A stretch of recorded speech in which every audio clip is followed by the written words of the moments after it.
최 대표가 내 첫 차보다 비싼 몽클레르 패딩 조끼를 입고 샌다루드 향수 냄새와 근거 없는 자신감을 풍기며 사무실로 들어온 순간 나는 우리 회사가 디지털 절벽을 향해 달려가고 있음을 직감했다. 그는 서버렉을 쳐다본 게 아니었다.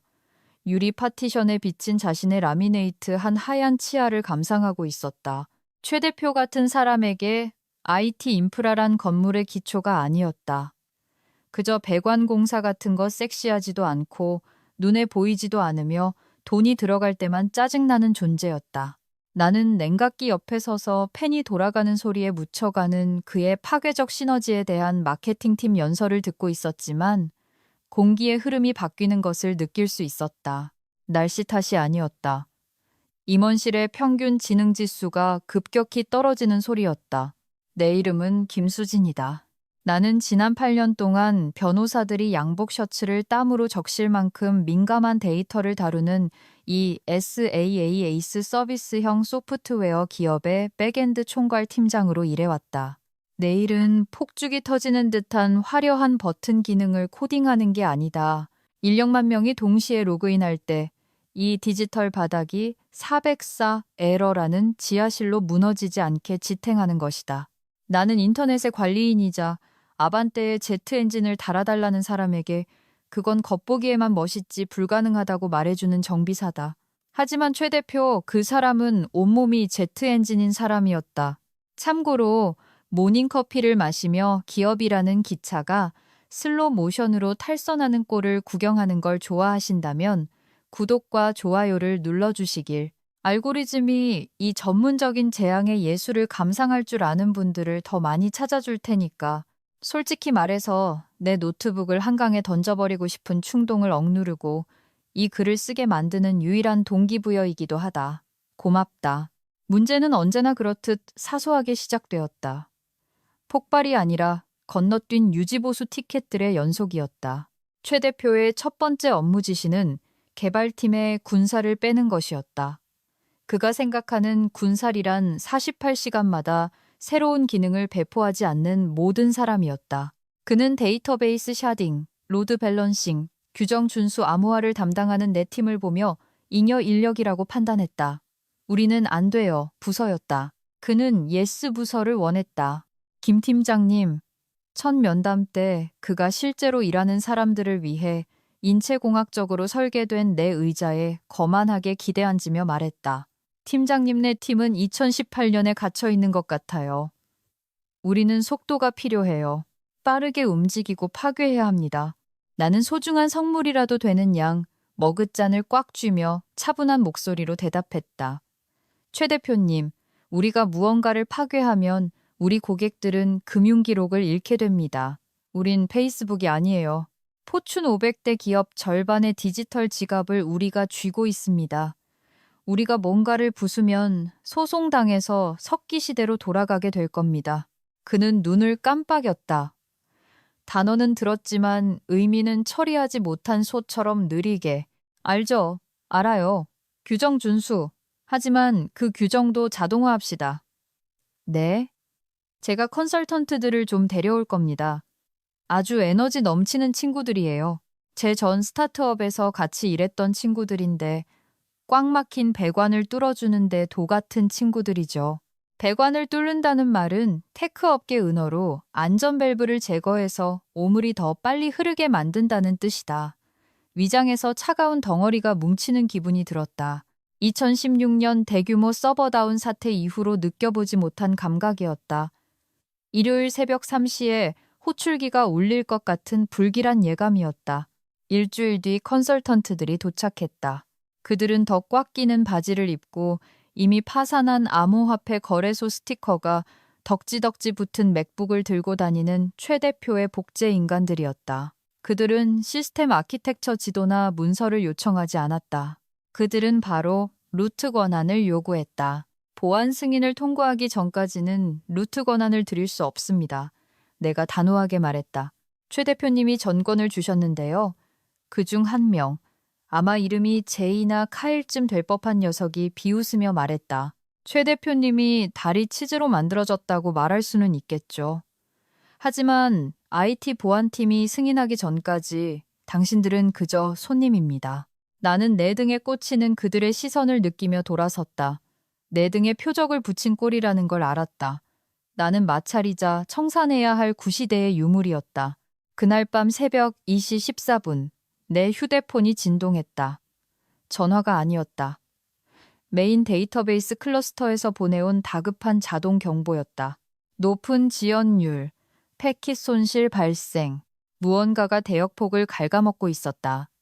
나는 판교의 오피스텔 서재 오래된 책 냄새와 레몬 광택제 냄새가 나는 조용한 방에서 시스템에 접속했고 범인을 발견했다. 누군가 스테이징 테스트 환경을 거치지 않고 운영 서버에 새로운 마이크로 서비스를 배포한 것이다. 아무도 요청하지 않은 소셜 기능이었는데 이 기능이 3초마다 전체 사용자 데이터베이스를 조회하고 있었다. 조잡했고 위험했다.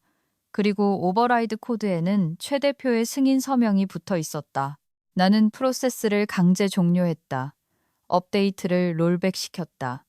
동부 지역 전체의 서비스를 마비시킬 뻔한 연쇄 오류를 막아낸 것이다. 심장이 갈비뼈를 때리듯 뛰었다. 흥분해서가 아니라 분노 때문이었고 탄약고에서 실제 수류탄을 가지고 노는 꼴을 봤기 때문이었다.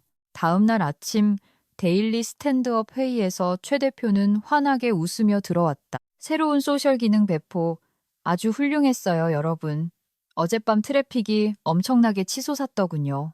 트래픽이 치솟은 게 아니라 서버가 살려달라고 비명을 지른 것이었다. 제가 롤백 시켰습니다, 대표님. 박수 소리를 가르며 내가 말했다. 로드 밸런서가 다운되기 직전이었습니다. 최적화가 전혀 안 되어 있었어요. 회의실이 조용해졌다. 최 대표의 미소는 사라지지 않았지만 눈빛은 차가워졌다. 먹잇감이 이빨을 가지고 있다는 걸 깨달은 포식자의 눈빛이었다. 김 팀장님, 그가 인내심을 가장한 것만한 목소리로 말했다. 문제에만 집중하는 습관 좀 버리세요. 우린 지금 성공을 축하하고 있잖아요. 팀장님이 롤백하는 데 쓰는 시간을 줄이고 우리 비전에 더 동참한다면 우린 훨씬 더 발전했을 겁니다. 그게 결정적인 순간이었다. 불안한 평화는 끝났다. 나는 더 이상 직원이 아니었다. 나는 장애물이었다. 그리고 최 대표는 장애물을 피해 운전하는 사람이 아니었다. 그냥 들이받는 사람이었다. 하지만 그는 몰랐다. 내가 과속 방지턱이 아니라 타이어를 펑크내는 스파이크 스트립이라는 것을, 그리고 나는 이미 스크린샷을 찍기 시작했다는 것을. 따돌림 프리즈아웃은 한 번에 일어나지 않았다. 마치 냉동 창고에 갇혀 다이얼이 매시간 1도씩 낮아지는 것처럼 서서히 온도가 내려갔다. 손가락이 움직이지 않을 때까지 저체온증이 온 줄도 모르는 법이다. 시작은 캘린더 초대였다. 지난 8년 동안 나는 아키텍처 검토위원회의 필수 참석자였다. 매주 화요일 아침 우리는 우리의 죄를 고백하고 가동 시간에 신에게 기도를 올리는 의식을 치렀다. 롤백 사건이 있고 2주 후 화요일 아침 일정이 비어 있는 것을 확인했다.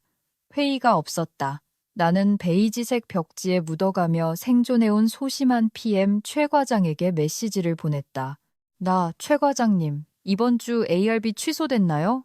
최 과장, 팀장님, 말줄임표가 고통스럽게 길게 깜빡였다. 최 과장, 아니요, 대표님이 회의를 개편하셨어요. 이제 이노베이션 스프린트라고 불러요. 아이디어 리더들만 참석하라고 하셔서. 팀장님은 레거시 쪽 담당이라 시간 뺏기 싫으시다고. 레거시. 그것이 나의 새로운 꼬리표였다. 나는 더 이상 백엔드 총괄 팀장이 아니었다. 나는 아무도 방문하고 싶어 하지 않는 박물관의 큐레이터였다. 그날 오전 유리벽으로 된 대회의실 앞을 지나갔다. 안에는 최 대표가 마호가니 테이블 위에 문자 그대로 서서 화이트보드에 불규칙한 원들을 그리고 있었다. 컨설턴트들은 미친 듯이 고개를 끄덕였다. 코드가 어떻게 작동하는지 실제로 아는 내 팀의 시니어 엔지니어들은 없었다. 대신 확장성을 그저 투자 유치 제안서에 넣는 유행어 정도로 생각하는 주니어 개발자와 기획자들로 가득 차 있었다. 그들은 소프트웨어 배포가 아니라 대학 동아리 파티를 계획하는 것처럼 보였다. 다음은 물리적 격리였다. 김 팀장님, 좋은 소식이에요. 인사팀에서 연락 왔는데 우리가 유기적 충돌과 교차 수분을 장려하기 위해 좌석 배치를 다시 한답니다. 팀장님 자리를 서버실 근처로 옮겨드릴게요. 좋아하시는 하드웨어랑 가까이 계시라고요. 해석. 너를 시끄러운 에어컨 흡기구와 화장실 옆, 아무도 보지 않는 구석으로 유배 보내겠다. 나는 내 짐상자, 인체공학 의자, 듀얼 모니터, 그리고 꼼꼼하게 정리된 문서 더미를 챙겼다. 나는 사무실의 시베리아로 이동했다. 그곳은 어둡고 공기가 탁했다. 하지만 새로운 자리에서는 메인 네트워크 패치 패널이 정면으로 보였다. 참으로 시적이었다. 그들은 나를 어둠 속으로 밀어 넣었지만 어둠 속이야말로 모든 것이 보이는 곳이라는 사실을 잊고 있었다. 복도에서 마주쳐도 최 대표는 더 이상 눈을 마주치지 않았다. 스쳐 지나갈 때면 그는 갑자기 핸드폰에 몰두하며 허공에 대고 맹렬히 타자를 치는 척했다. 이메일은 계속 날아왔다. 전체 임원진을 참조에 넣은 수동 공격성의 걸작들이었다. 보낸 사람, 최태민 대표, 받는 사람, 엔지니어링 전체, 제목, 과속방지턱. 팀원 여러분, 배포 속도에 저항이 걸리는 게 감지됩니다. 구식위험평가 프로토콜에 발목이 잡혀 있는 것 같습니다. 우리 인재들을 믿어야 합니다. 제가 새로운 간소화된 승인 절차를 승인합니다. 반대론자들이 우리의 발목을 잡게 두지 맙시다. 그는 내 이름을 거론하지 않았다. 하지만 누구나 그 반대론자가 누구인지 알았다. 그는 나를 고립시키고 진보를 싫어하는 씁쓸한 구세대로 몰아가고 있었다. 그는 회사 문화를 유능함과 싸우게 만들고 있었다. 나는 어두운 구석에 앉아 지표를 지켜봤다. 새로운 간소화된 절차란 코드 리뷰를 건너뛴다는 뜻이었다. 오류율이 기어 올라가기 시작했다. 로그인 실패 0.5% 증가. 데이터베이스 타임아웃 1.2% 증가. CEO에게는 작은 숫자였겠지만 나에게는 댐에 생긴 균열이었다. 나는 자리에서 혼자 점심을 먹기 시작했다. 예전에는 다른 팀장들과 어울렸지만 이제 나와 함께 앉는 것은 정치적 자살 행위였다. 내가 멘토링했던 사람들, 내가 채용했던 사람들이 내가 탕비실에 들어서면 외면하는 것을 보았다. 그들을 비난하지 않는다. 대출금 상환은 의리 따위 신경 쓰지 않으니까. 하지만 고립은 내게 귀중한 것을 주었다. 시간과 집중력.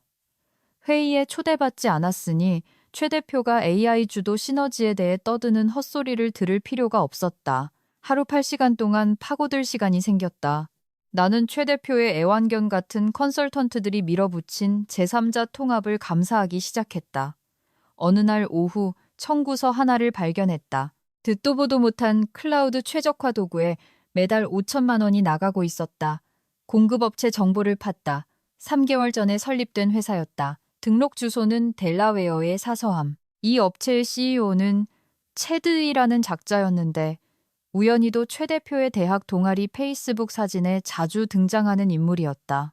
나는 청구서를 출력했다.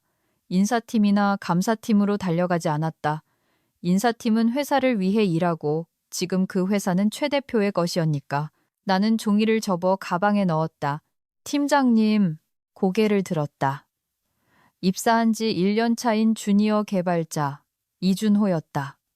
그는 마치 시한폭탄이라도 들고 있는 것처럼 노트북을 들고 창백하게 서 있었다. 아무도 이 왕따와 말하는 걸 보지 않는지 주위를 살피며 그가 속삭였다. 제가 사고 친 것 같아요. 최 대표가 새로운 결제 게이트웨이 API를 푸시하라고 했어요. 리스크가 낮으니까 회귀 테스트는 필요 없다고. 근데 팀장님, 트랜잭션 로그가 이상해요. 나는 의자를 가져오라고 손짓했다. 보여줘봐. 그가 화면을 열었다. 나는 원시 로그를 훑어보았다. 피가 차갑게 식는 기분이었다. 새로운 게이트웨이가 거래의 5%에서 암호화 헤더를 누락시키고 있었다. 단순한 버그가 아니었다. 이건 대형 보안 유출이었다. 신용카드 번호가 찰나의 순간 동안 평문 플레인텍스로 전송되고 있었다. 고쳐. 내가 조용히 말했다. 지금 당장 롤백해. 하지만 대표님이 최 대표가 뭐라 하든 상관없어. 이거 유출되면 우리 다 감옥 가. 준호 씨, 죄수복 주황색이 잘 어울릴 것 같아? 그는 겁에 질려 고개를 저었다. 롤백해. 내가 책임질게. 그는 롤백했다. 에러로그가 멈췄다. 시스템이 안정화되었다. 10분 후 최 대표가 임원실에서 폭풍처럼 걸어 나왔다. 얼굴이 불그락푸르락했다. 그는 하이에나처럼 컨설턴트들을 뒤에 달고 내 구석 자리로 직진했다. 결제 게이트웨이 롤백. 당신이 승인했어? 그가 층 전체가 들리도록 고함쳤다. 네, 나는 일어나지도 않고 타자를 계속 치며 대답했다. 그건 전략적 배포였어. 당신이 내 권위에 도전하고 있는 거야. 그 배포가 신용카드 데이터를 유출하고 있었어요, 대표님. 내가 의자를 돌려 그를 마주보며 말했다. 집단 소송 당할 뻔한 걸 제가 막은 겁니다. 그는 코웃음을 쳤다. 당신은 피해망상이야. 그건 그냥 글리치, 일시적 오류였어. 당신은 미래가 두려워서 유령을 보고 있는 거라고. 그는 민트 향과 공격성을 풍기며 내 얼굴 가까이 몸을 숙였다. 살얼음판이야, 김수진 씨. 아주 얇은 살얼음판. 다음번에 내 배포 건드리면 구석자리가 아니라 길바닥으로 가게 될 거야. 그는 획 돌아서 걸어갔다. 사무실은 쥐 죽은 듯 조용했다. 나는 다시 모니터로 돌아왔다. 손은 떨리지 않았다. 나는 터미널 창을 열었다. CP 홈, 수진, 히든 럭스, 케모, 700, 홈, 수진, 히든 럭스. 그가 전쟁을 원한다면 기꺼이 해주겠다. 하지만 그는 병사들을 보지 못할 것이다. 내 병사들은 코드 한 줄 한 줄이었고 그들은 이미 행군을 시작했으니까. 사무실 공기가 불안해서 독성으로 바뀌었다. 마치 전기가 흐르는 식은땀 안개 속을 걷는 기분이었다.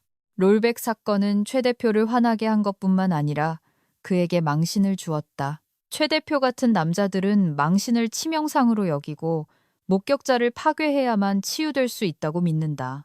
함정이 오고 있음을 알았다.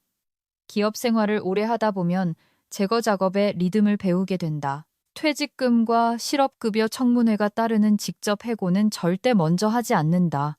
아니, 그들은 자발적 퇴사를 원하거나 귀책 사유를 원한다. 내 가슴에 주홍 글씨처럼 박아 넣을 수 있는 재앙이 필요했던 것이다.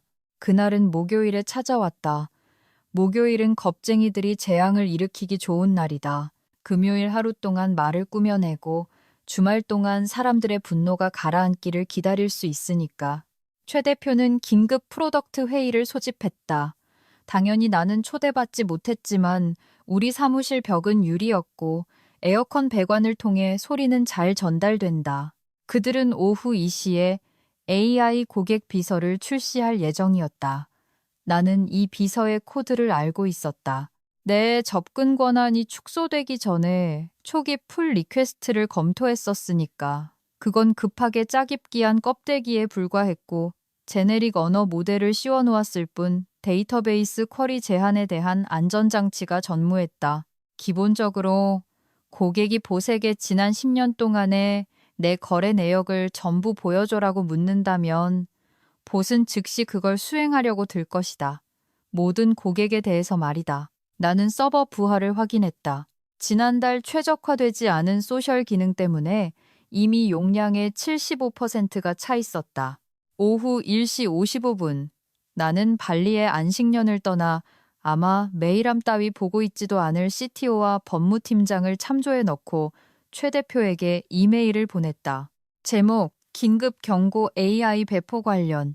최 대표님, 이전 부하 테스트에 따르면 현재 인프라는 캐싱 없이는 AI 비서의 예상 쿼리량을 감당할 수 없습니다.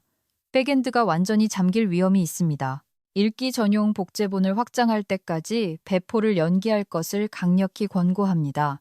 전송 버튼을 눌렀다. 그것은 내 종이 방패였다. 오후 2시, 최 대표가 버튼을 눌렀다. 그가 하는 걸 봤다. 그는 컨설턴트 박 이사와 하이파이브를 했다.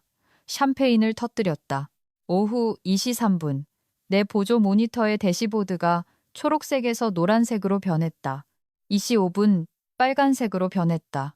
2시 6분, 사무실의 정적은 슬랙 알림 소리에 의해 산산조각 났다.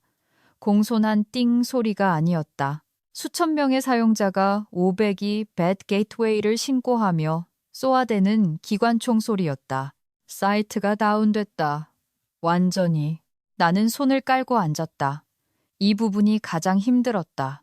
내 몸의 모든 본능이 터미널을 열고 포드퍼드를 죽이고 트래픽을 우회시키라고 비명을 질렀다. 하지만 그럴 수 없었다. 내가 건드리는 순간 그것은 나의 장애가 된다. 김수진, 최 대표가 내 구석자리로 달려오고 있었다. 그는 더 이상 매끄러운 임원이 아니었다. 땀을 흘리고 있었다. 사이트가 다운됐어. 무슨 짓을 한 거야? 전 아무것도 안 했습니다, 대표님. 여기 앉아만 있었어요. 당신이 로드 밸런서를 건드렸잖아. 이메일 봤어. 배포를 막으려고 하다가 지금 사보타주한 거지? 그는 소리를 지르고 있었다. 정말로 비명을 지르고 있었다. 그는 실시간으로 시나리오를 쓰고 있었다. 그에게는 악당이 필요했고 내가 바로 거기 있었다. 대표님, 데이터베이스가 잠겼어요. AI 봇이 우리 내부 네트워크에 디도스, 니도스 공격을 하고 있다고요. 봇을 죽여야 합니다. 안 돼. 그 봇은 3분기 전략의 핵심이야. 데이터베이스를 고쳐, 확장해. 당신 일을 하란 말이야. 초당 100만 건의 쿼리로 두들겨 맞고 있는 데이터베이스는 확장 못합니다. 봇을 꺼야 해요. 기능을 끄지 마. 당신은 무능해. 해결 못하면 끝장인 줄 알아. 그는 워룸으로 다시 뛰어들어갔다. 나는 화면을 봤다. 고객들의 전화가 빗발쳤다. 지원 티켓 대기열이 폭발하고 있었다. 급여 접속 불가. 세무 데이터 내보내기 실패. 이건 단순한 불편이 아니었다. 기업들에게 수백억 원의 손해를 입히고 있었다. 선택해야 했다. 회사가 불타게 놔두고 그가 틀렸음을 증명할 것인가, 아니면 회사를 구하고 그가 나를 비난하게 둘 것인가. 한숨을 쉬었다. 나는 프로다. 고객들이 타죽게 놔둘 순 없었다. 나는 표준 제어 장치를 우회했다. 최 대표가 존재하는지도 모르는 비상용으로 가지고 있던 백도어 관리자 키를 사용해 AWS 콘솔에 직접 로그인했다. 봇을 죽이지는 않았다. 로그로 확인할 테니까. 대신 대역폭을 1%로 제한했다. 외부에서 볼 때 봇은 그저 느리게 생각 중인 것처럼 보이겠지만 데이터베이스 쿼리는 즉시 떨어졌다. 빨간색 대시보드가 노란색 그리고 초록색으로 변했다. 사이트가 돌아왔다. 5분 후 최 대표가 의기양양한 표정으로 워룸에서 걸어 나왔다. 봤지? 그가 사무실 전체에 소리쳤다. 설정 문제라고 했잖아. 우리가 해냈어. 김 팀장이 드디어 자기 일을 했군. 그는 내 책상으로 걸어와 몸을 숙이고 낮은 뱀 같은 목소리로 속삭였다. 당신이 런칭 망치려고 일부러 그런 거 다 알아. 나 엿먹이려고 일부러 대역폭 줄였지? 월요일에 당신 거취에 대해 심각하게 얘기 좀 해봅시다. 그는 내가 대역폭을 줄였다는 걸 몰랐다. 그냥 찍어본 거다. 하지만 한 가지는 맞았다. 우린 얘기를 하게 될 거다. 오후 5시. 그가 승리의 회식을 하러 떠날 때까지 기다렸다. 나는 남았다. 사고 당시의 원시 로그를 열었다. 타임 스탬프를 찾았다. 시스템을 다운시킨 특정 쿼리들을 찾아냈다. 그리고 다른 무언가를 발견했다. 시스템이 다운되고 보안 프로토콜이 실패하는 혼란 속에서 누군가 사용자 데이터를 대량으로 내보내기 했다. 봇이 아니었다. 한 사용자였다. IP 주소를 추적했다. 그 가짜 송장을 보낸 클라우드 최적화 업체의 IP와 일치했다. 최 대표는 그냥 무능한 게 아니었다. 그와 그의 친구들은 집에 불이 난 틈을 타 벽에서 구리 배선을 뜯어가고 있었던 것이다. 모멸감은 씻은 듯이 사라졌고 그 자리를 차갑고 단단한 결의가 채웠다. 나는 더 이상 슬프지 않았다. 나는 사냥 중이었다. 나는 로그만 저장한 게 아니었다. 전체 운영 환경의 활동 스트림을 내 집 지하실에 있는 암호화된 개인 서버로 미러링했다. 모든 키보드 입력, 모든 쿼리, 모든 로그인, 전설을 원해 최태민? 텅 빈 사무실에 대고 속삭였다. 기념비를 세워주지. 포식자가 식사를 하고 있다는 걸 모두가 알지만 아무도 피를 보고 싶어 하지 않을 때 흐르는 특유의 침묵이 있다. AI 사태 이후 몇 주 동안 사무실 분위기가 그랬다. 최 대표는 일시적인 장애를 전례 없는 수요 폭증으로 포장하며 성공의 기분에 취해 있었다. 이사회는 그걸 곧이곧대로 믿었다. 그들은 우상향하는 차트만 봤지 그 아래 벌어지고 있는 구조적 균열은 보지 못했다. 나는 내 부서에서 유령이 되었다. 예, 아니요로 대답해야 하는 질문이 아니면 회의에서 입을 열지 않았다. 조언도 하지 않았다. 커피 머신이 걸려도 고쳐주지 않았다. 그저 구석에 있는 조용한 형체가 되어 리드미컬하게 타자만 쳤다. 그들은 내가 겁먹었다고 생각했다. 이직 준비를 하거나 카드놀이나 하고 있다고 생각했다. 사실 나는 파놉티콘 원형 감옥을 짓고 있었다. 나는 밤마다 커스텀 대시보드를 코딩했다. 최 대표가 좋아하는 허영심 가득한 지표와 아무 의미 없는 파이 차트로 가득 찬 화려한 대시보드가 아니었다. 내 것은 못생겼다. 짙은 회색 배경에 검은색 터미널 폰트, 그리고 날것의 데이터. 나는 그것을 진실이라고 불렀다. 나는 모든 것을 집계했다. 최 대표의 컨설턴트들이 코드 리뷰 없이 코드를 밀어넣고 있다는 걸 보여주는 git 커밋 로그를 끌어왔다. 그들의 최적화로 인해 치솟는 비용을 시각화하기 위해 AWS 청구 API를 연결했다. 최 대표가 정책 위반을 승인할 때마다 추적하는 보안 감사 로그도 가져왔다. 하지만 핵심은 가동 시간의 거짓말이었다. 최 대표가 이사회에 보고한 가동 시간은 99.99%였다. 그는 로그인 페이지만 뜨면 백엔드 데이터베이스가 불타고 있어도 가동 중으로 간주하는 방식으로 수치를 조작했다. 내 대시보드는 실제 서비스를 10초마다 핑해서 진짜 가동 시간을 계산했다. 실제 가동 시간 84.2%, 엔터프라이즈 SaaS 기업에게 84%는 나쁜 정도가 아니다. 계약 위반이다. 환불 사유다. 죽음이다. 나는 잠복 근무하는 형사가 된 기분이었다.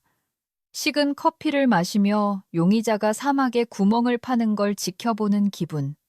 어느 화요일 기회가 왔다. 최 대표가 줌을 통해 이사회에 프레젠테이션을 하고 있었다.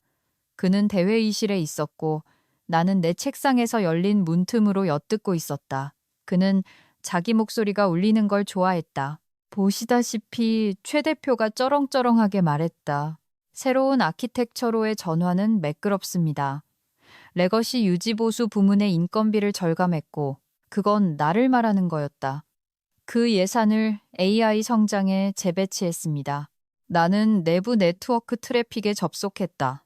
이사회의 보안 포털로 연결되는 커넥션을 보았다. 이사들이 고위급 통계를 볼 수 있는 표준 읽기 전용 인터페이스였다.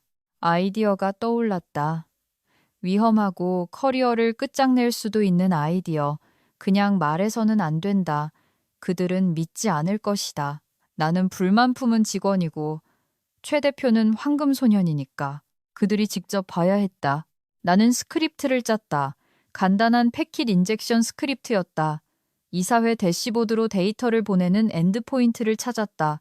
이사회를 해킹한 게 아니다. 그들에게 가는 우리의 송출을 해킹한 것이다. 나는 그림자 채널을 만들었다. 아직 활성화하진 않았다. 그건 마지막 게임을 위한 것이었다. 나는 그저 배관을 설치했을 뿐이다.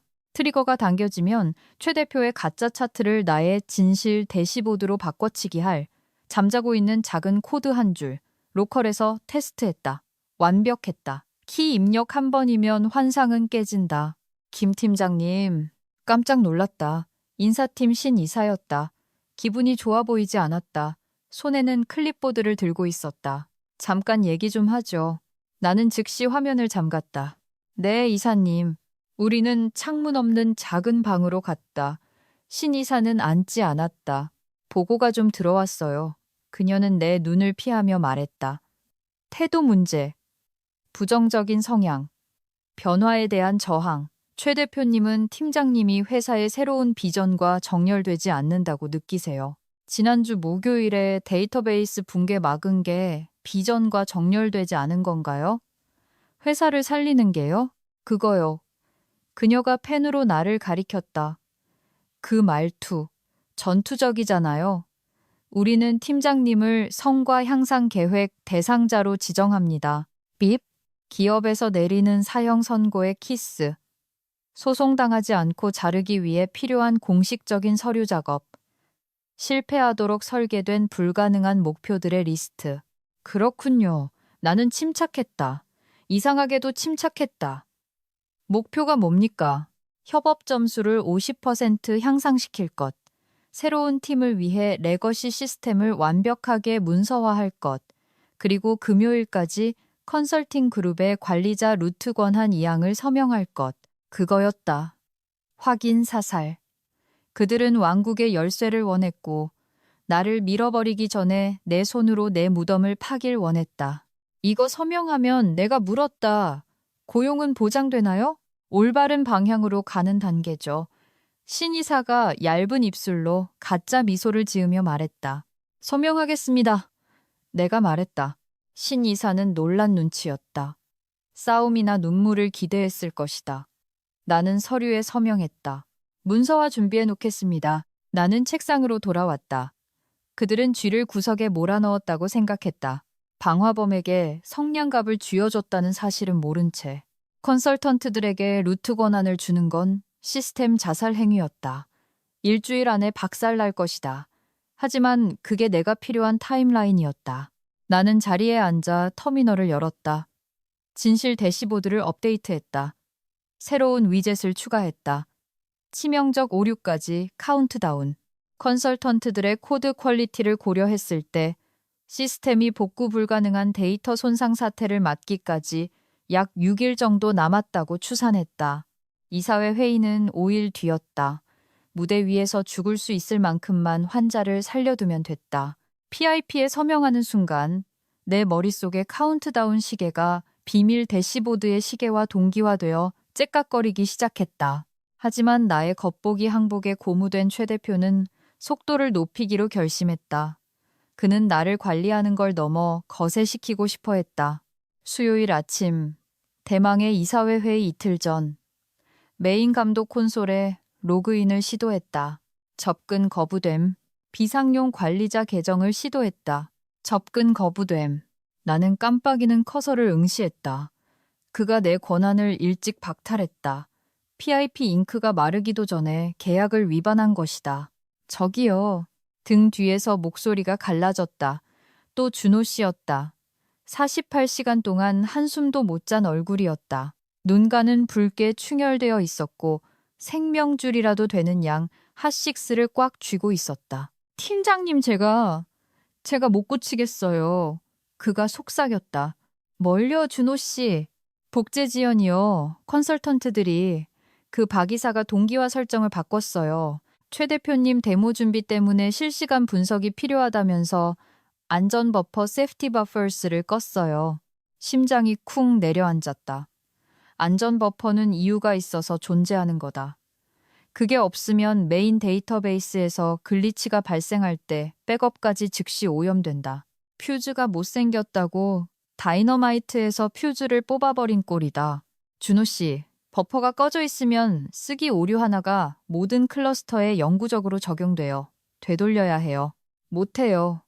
그의 목소리가 공포에 질려 삑사리가 났다. 권한이 없어요. 시니어 리드만 할 수 있는데.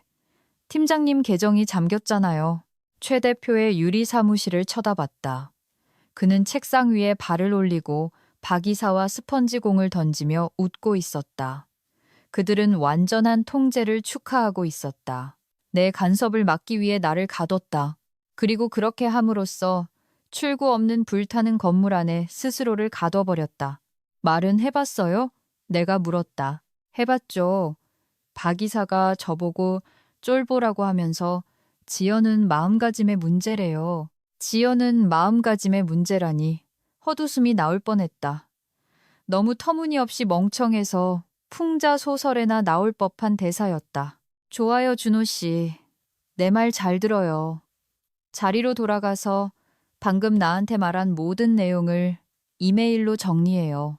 본인한테 보내고 나한테도 참조 걸고 물리적으로 출력해서 보관해요. 그리고 아무것도 하지 마요. 코드 건드리지 마요. 만약 터지면 그냥 터지게 둬요. 하지만 데이터가 이제 준호 씨 데이터 아니에요. 최 대표 데이터예요. 그 사람이 감당하게 둬요. 그는 겁에 질린 채 고개를 끄덕이고 도망치듯 갔다.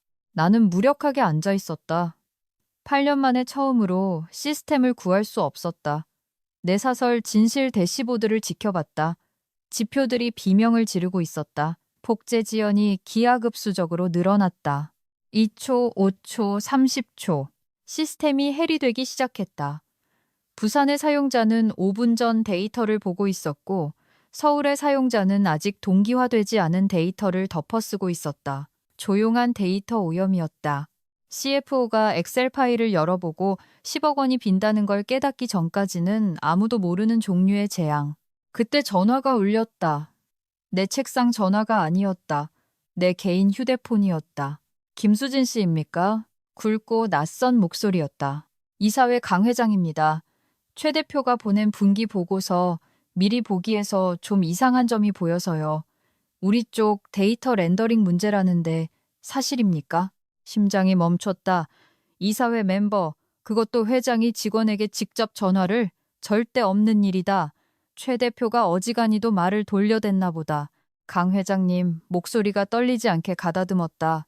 저는 현재 임원 지시로 시스템에서 차단된 상태입니다. 데이터 렌더링 문제를 확인할 수 없습니다. 수화기 너머의 침묵. 차단됐다고요? 당신이 총괄 팀장 아닙니까? 이제 아닙니다. 성과 향상 계획 대상자가 되었고 오늘 아침 권한이 박탈되었습니다. 그렇군. 목소리가 화강암처럼 차갑고 단단해졌다. 만약 데이터를 볼 수 있다면 뭐가 보일 것 같습니까? 숨을 깊게 들이마셨다. 이거다. 거짓말을 하고 착한 군인이 되어 퇴직금이나 챙길 수도 있다. 아니면 퓨즈에 불을 붙이거나 45초 이상의 복제 지연이 보일 겁니다. 그로 인해 재무 테이블에 심각한 데이터 손상이 발생하고 있을 거고요. 그리고 렌더링 문제가 아니라 승인되지 않은 제3자 스크래퍼가 데이터베이스 목을 조르고 있는 게 보일 겁니다.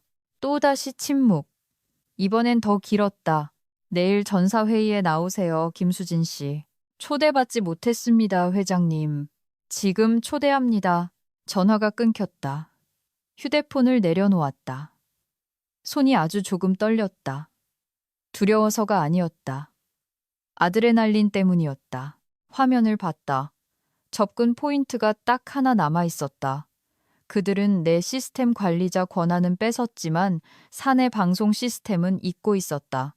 원격 근무자들에게 회의를 중계하기 위해 5년 전에 내가 만든 낡은 내부 툴이었다. 나는 여전히 AV 시청각 설정의 마스터키를 가지고 있었다. 최 대표는 전사회의에서 나를 공개적으로 해고하거나 적어도 망신 줄 계획이었다.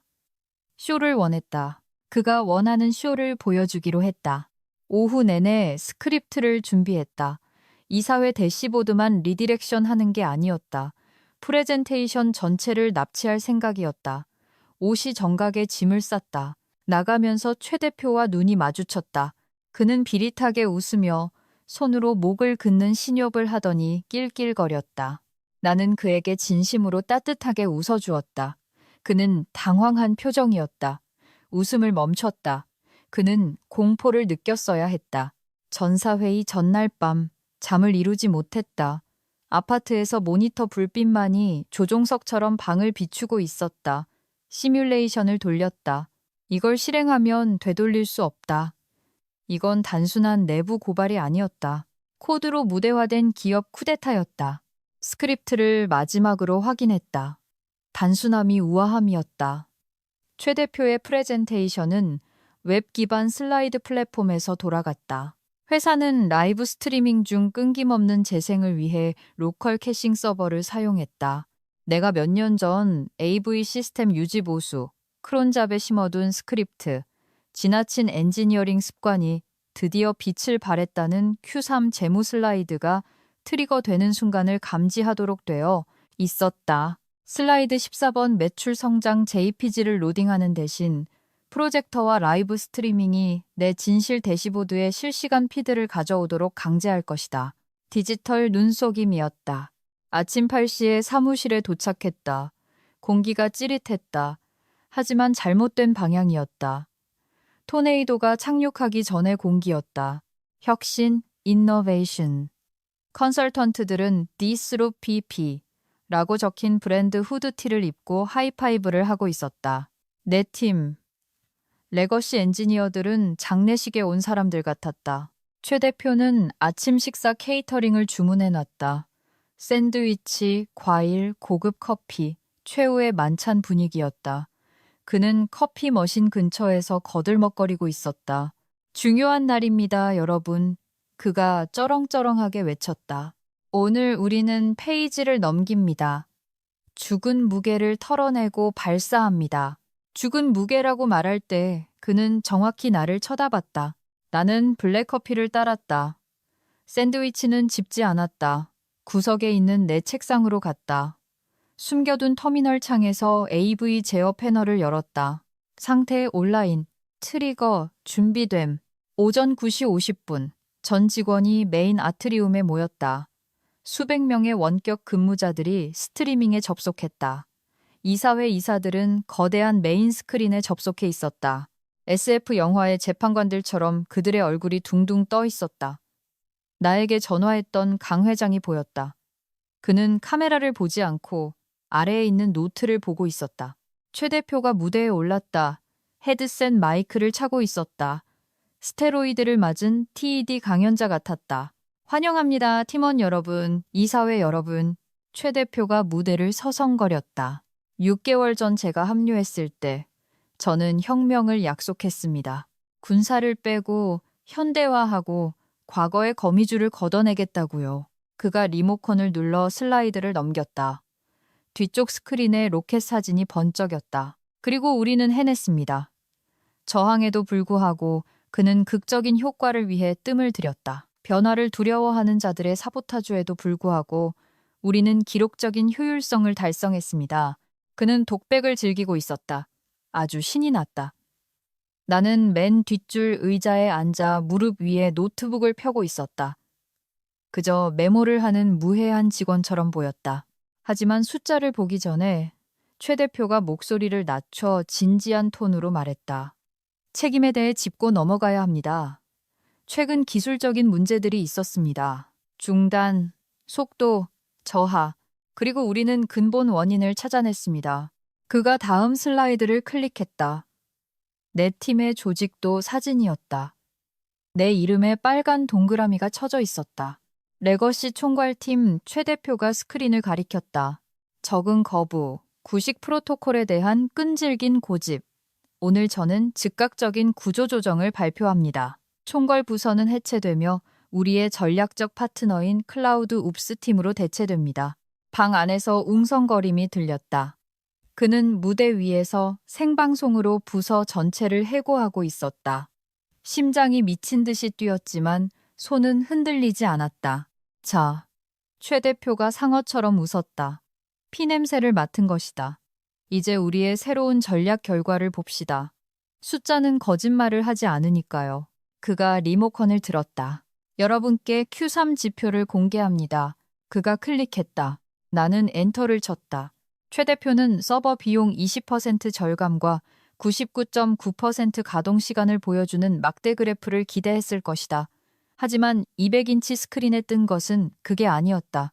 대신 화면이 칠흑 같은 터미널 검은색으로 변했다. 네온 그린과 핏빛 빨간색 텍스트가 빠르게 스크롤되기 시작했다. 시스템 상태, 치명적, 데이터베이스 무결성, 64% 손상됨, 승인되지 않은 데이터 유출 감지됨, IP45.33, 22.11 출처, K맨 제도, 실시간 가동 시간 81.4%, 회의실이 조용해졌다. 프레젠테이션의 예의 바른 침묵이 아니라 교통사고 현장의 진공 상태 같은 침묵이었다. 최 대표가 뒤를 돌아봤다. 그는 얼어붙었다. 리모컨을 미친 듯이 눌렀다. 아무 일도 일어나지 않았다. 데이터는 계속 스크롤되었다. 경고, 사용자 최태민 애드민에 의해 결제 게이트웨이 암호화 비활성화됨. 경고. 지난 1시간 동안 14영건의 결제 실패. 경고. 섀도우 인보이스 감지됨. 공급업체. 클라우드 읍스. 월 5영만 원. 결과물 없음. 뭐야 이게? 최 대표가 말을 더듬었다. 자신만만하던 바리톤 목소리가 가성으로 갈라졌다. 화면 꺼. 피드 잘라. 그가 AV 부스를 향해 손을 휘저었다. AV 담당자 마이크라는 친구였다. 내가 예전에 하드 드라이브를 고쳐준 적이 있는. 그가 화면을 보더니 나를 봤다. 나는 아주 미세하게 고개를 끄덕였다. 마이크는 콘솔에서 손을 뗐다. 그는 아무것도 하지 않았다. 이건 해킹이야! 최 대표가 청중을 향해 돌아서며 소리쳤다. 이마에 순식간에 땀이 맺혔다. 해킹 당하고 있습니다. 이게 바로 내가 경고했던 사보타주입니다. 김수진 씨. 그가 맨 뒷줄에 있는 나를 가리켰다. 저 여자가 이러는 겁니다. 회사를 공격하고 있어요. 나는 일어섰다. 소리 지르지 않았다. 그럴 필요가 없었다. 방이 너무 조용해서 프로젝터 펜 돌아가는 소리까지 들릴 정도였으니까 회사를 공격하는 게 아닙니다, 대표님. 내 목소리가 또렷하게 울렸다. 백엔드를 보여드리는 겁니다. 저게 실제 운영 서버입니다. 대표님이 숨기고 있던 현실이죠. 스크린 위에서 이사회가 지켜보고 있었다. 강 회장이 카메라 앞으로 몸을 숙였다. 최 대표. 강 회장의 목소리가 스피커를 통해 웅장하게 하지만 왜곡되어 들렸다. 저게 정확한가? 우리가 라이브 로그를 보고 있는 건가? 아니요. 조작된 겁니다. 저 여자가 저를 음해하려고 만든 시뮬레이션입니다. 최 대표가 패닉에 빠져 소리쳤다. 그는 박 이사와 컨설턴트들을 쳐다봤다. 그들은 이미 핸드폰을 보며 뒷문 쪽으로 슬금슬금 물러나고 있었다. 나는 노트북 키를 하나 더 눌렀다. 화면이 바뀌었다. 채팅 로그였다. 최 대표와 박 이사의 개인 슬랙 메시지였다. 최태민, 야, 그냥 안전체크 무시해. 데모할 때 속도 나와야 돼. 깨지면 김 팀장 탓하면 되니까. 박 이사, 데이터 손실은 어쩌고? 최태민, 알게 뭐야? 어차피 그때쯤이면 스톡 옵션 현금화하고 튈 건데. 직원들 사이에서 허헉하는 소리가 들렸다. 집단적인 숨 들이킴이었다. 최 대표는 스크린을 봤다. 이사회를 봤다. 그리고 나를 봤다. 챙겨온 낙하산을 펴보니 숟가락만 들어있다는 걸 깨달은 사람의 표정이었다. 저건 문맥을 무시한 그가 속삭였다. 여기서 보기엔 아주 명확하군. 강 회장이 스크린 너머에서 말했다. 최 대표, 연단에서 내려오시오. 이럴 순 없습니다. 최 대표가 쾡소리를 지르며 알파메일의 침착함을 되찾으려 애썼다. 내가 CEO입니다. 내가 이 회사를 살려냈어. 이건 반란이야. 사실 내가 천천히 통로를 걸어 무대 쪽으로 가며 말했다. 이건 버그 리포트입니다. 그리고 제가 티켓을 종료하러 가는 길이고요. 나는 맨 앞줄에 도착했다. 최 대표의 눈을 똑바로 쳐다봤다. 그는 이제 공포 냄새를 풍겼다. 샌다루드 향은 완전히 사라졌다. 빠르게 움직이고 파괴하고 싶으셨죠? 대표님, 내가 조용히 말했다. 당신이 부쉈습니다. 이제 비키세요. 제가 고쳐야 하니까. 나는 노트북을 연단에 있는 하드라인에 직접 연결했다. 화면이 깜빡였다. 긴급 롤백 시작. 콜드 스토리지에서 백업 복원 중. 김수진 보안 승인. 빨간 텍스트가 노란색으로 변했다. 그리고 천천히 한 줄 한 줄 초록색으로 바뀌기 시작했다. 방 안은 재앙과 구원 사이의 초현실적인 공간에 멈춰 있었다. 유일한 소리는 며칠 전에 준비해둔 복구 스크립트를 실행하는 내 키보드 타자 소리뿐이었다. 최 대표는 여전히 거기 서서 부두에 올라온 물고기처럼 입을 뻐끔거리고 있었다. 자신의 서사가 이렇게 완벽하게 무너졌다는 걸 믿을 수 없는 눈치였다. 그는 이사회가 보고 있는 스크린을 향해 돌아섰다. 이건 불법입니다. 그가 디지털 얼굴들을 향해 소리쳤다. 저 여자가 제 개인 통신을 해킹했어요. 이건 기업 스파이 행위입니다. 체포하라고 하세요. 갑자기 이사회의 줌 오디오가 끊겼다. 아트리움 뒤쪽의 양쪽 문이 활짝 열렸다. 나를 잡으러 온 보안 요원이 아니었다. 강 회장이었다. 육신의 강 회장이 직접 왔다. 그는 다른 이사 2명과 외부 법률 자문단 포스를 풍기는 날카로운 회색 정장 무리를 대동하고 있었다. 위층 회의실에서 내내 대기하고 있었던 것이다. 강 회장이 무대로 걸어오자 홍해처럼 길이 갈라졌다. 그는 은퇴한 라인베커처럼 덩치가 큰 노인이었고 얼굴은 화강암을 깎아 만든 것 같았다. 그는 최 대표를 보지 않았다. 우리 뒤에 있는 스크린에서 초록색 텍스트가 퍼져나가는 걸 보고 있었다. 시스템 무결성 복구 중. 강 회장이 소리내어 읽었다. 90%. 그는 마침내 최 대표에게 고개를 돌렸다. 최태민 씨, 강 회장이 속을 알 수 없을 정도로 차분하게 말했다. 당신 해고요. 이사회 투표를 거쳐야 최 대표가 창백해진 얼굴로 말을 더듬었다. 정관에 따라 10분 전에 투표 끝냈네. 강 회장이 말을 잘랐다. 자네가 로켓 슬라이드 보여줄 때 말이야. 우린 어제 김 팀장이 제공해준 라이브 피드도 계속 보고 있었고 최 대표가 고개를 획 돌려 나를 쳐다봤다. 당신 데이터를 넘기고 있었어? 총괄 팀장이잖아요, 대표님. 나는 스크린에서 눈을 떼지 않고 말했다. 총괄 오버시 한 겁니다. 이건 귀책 사유에 해당하네. 강 회장이 변호사들을 가리키며 계속했다. 중대한 과실, 사기, 그리고 배임 횡령. 보안팀이 밖으로 안내할 걸세. 노트북이랑 휴대폰은 두고 가. 덩치 큰 보안요원 2명이 그림자 속에서 걸어 나왔다. 로비에 있는 평범한 경비원들이 아니었다. 고용된 전문가들이었다. 최 대표는 마지막으로 가슴을 부풀려 보려 했다. 내 변호사한테 연락 갈 겁니다. 내 비전 없이는 이 회사는 아무것도 아니라고. 자네 비전 덕분에 잠재적 부채가 500억 원이 생겼어. 강 회장이 말했다. 끌어내. 그들이 최 대표를 끌고 나갈 때 그는 자신의 스톡 옵션에 대해 악을 쓰며 발버둥 쳤다. 컨설턴트들이 옆문으로 몰래 빠져나가려 했다. 거기 셋. 강 회장이 박 이사와 그의 복제 인간들을 손가락으로 가리켰다. 앉아. 법무팀이 그 5천만 원짜리 클라우드 최적화 송장에 대해 할 말이 있다더군. 그들은 얼어붙더니 바람 빠진 풍선처럼 의자에 주저앉았다. 강 회장은 연단 계단을 걸어 올라왔다. 내 옆에 섰다. 김 팀장. 네, 회장님. 나는 데이터베이스를 잠그는 마지막 명령어를 입력하며 대답했다. 안정화됐나? 복제 지연형으로 떨어졌습니다. 데이터 무결성 검증 중이고요. 오늘 오전 거래 데이터 3시간 분량을 잃었지만 제가 미러링 해둔 원시로그에서 복구할 수 있습니다. 로그를 미러링 해뒀다고? 메인 서버를 믿을 수가 없어서요. 강 회장은 마이크 쪽으로 돌아섰다. 그는 겁에 질린 직원들의 바다를 바라보았다. 모두 휴식 시간을 갖도록 하세요.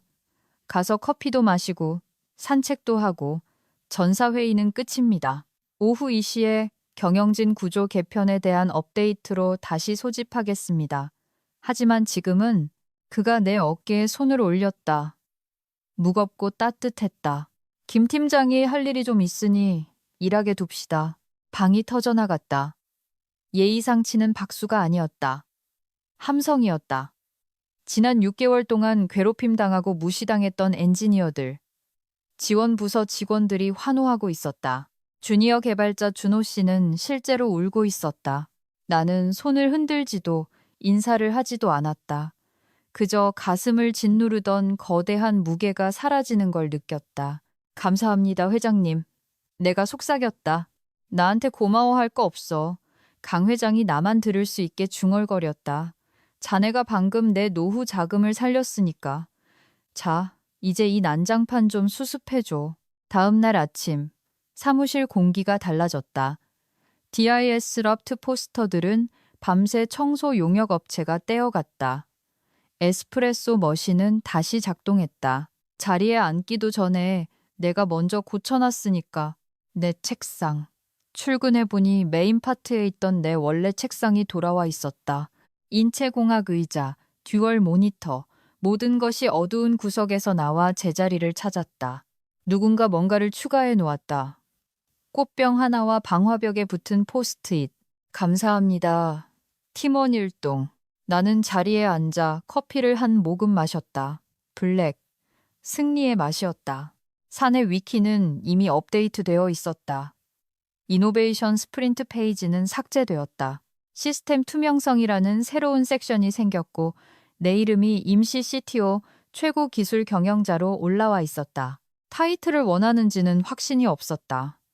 관리직은 회의를 의미하고 나는 회의를 싫어하니까. 하지만 내가 운전대를 잡지 않으면 또 다른 최태민이 나타날 수 있다는 걸 깨달았다. 평화를 지키기 위해선 가끔 워룸을 지휘해야 하는 법이다. 오전 10시쯤 강 회장이 지나갔다. 그는 유난 떨지 않고 그냥 내 파티션 벽에 기대섰다. 최태민은 소송 들어갔어. 그가 무심하게 말했다. 컨설턴트들은 사기 혐의로 고소당했고 그 클라우드 최적화 회사라는 거 놈들이 공유하는 코인 지갑으로 돈 빼돌리는 데였더군. 그럴 줄 알았습니다. 나는 코딩에서 눈을 떼지 않고 말했다. 송장이 아레아 한글 97로 만든 것처럼 생겼었거든요. 강 회장이 껄껄 웃었다. 팀을 다시 꾸려야 할 거야. 원하는 사람은 누구든 채용해. 예산은 열려 있으니까. 그리고 제 옛 팀원들 다시 불러오고 싶습니다. 그리고 끝까지 버틴 주니어, 개발자들 연봉 인상해 주세요. 특히 이준호 씨요. 그 친구가 막아보려고 애썼거든요. 그러지. 강 회장이 벽에서 몸을 떼며 말했다. 그러다 멈췄다. 근데 김 팀장, 보통 사람 같으면 그냥 관뒀을 텐데 왜 남았나? 나는 타자를 멈췄다. 서버실 유리를 통해 파란색, 초록색 불빛이 규칙적으로 깜빡이는 걸 바라보았다. 기계의 심장 박동. 제가 만든 시스템입니다, 회장님. 내가 조용히 말했다. 제 코드고요. 집주인이 멍청하다고 해서 방화범이 내 집을 태우게 놔둘 순 없잖아요. 강 회장이 고개를 끄덕였다. 진심 어린 존경의 눈빛이 스쳐 지나갔다. 이제 자네 집이야. 불 꺼뜨리지 말고. 그는 걸어갔다. 나는 헤드폰을 썼다. 터미널 창을 열었다. 업팀. 시스템 업팀 452 절 M4 완벽했다. 손가락 관절을 꺾고 커피를 한 모금 더 마신 뒤 다시 일로 돌아갔다. 혼란은 끝났다. 침묵이 돌아왔다. 그리고 오랜만에 처음으로 그것은 공포의 침묵이 아니었다. 기계가 설계된 대로 정확하게 돌아갈 때 나는 평온한 침묵이었다. 인생에는 폭풍이 있지만 잔잔한 물결도 있는 법이다. 다음 이야기에서 뵙겠습니다.